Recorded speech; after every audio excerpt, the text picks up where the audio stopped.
रायगडची झुंज, अन्यायावर लेखणीचा वार।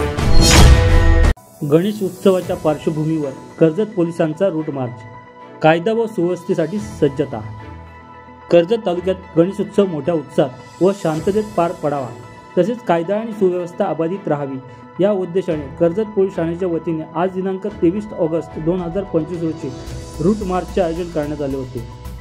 हा रूट मार्च कर्जत पोलीस ठाणे येथून सुरू होऊन डॉक्टर बाबासाहेब आंबेडकर चौक, जामा मशीद, महावीर पेठ, जकात नाका, मुख्य बाजारपेठ, तिलक चौक मार्ग पुन्हा कर्जत पोलीस ठाण्यापर्यंत संपन्न झाला।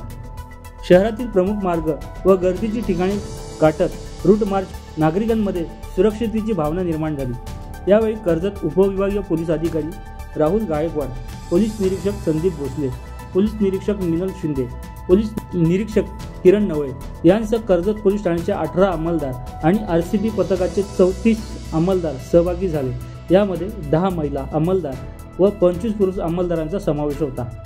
पोलीस प्रशासनाच्या या उपक्रमामुळे गणेश उत्सव काळात कायदा व सुव्यवस्था राखली जाणार असून उत्सव आनंददायी व शांततेत साजरा होईल असा विश्वास व्यक्त केला जात आहे।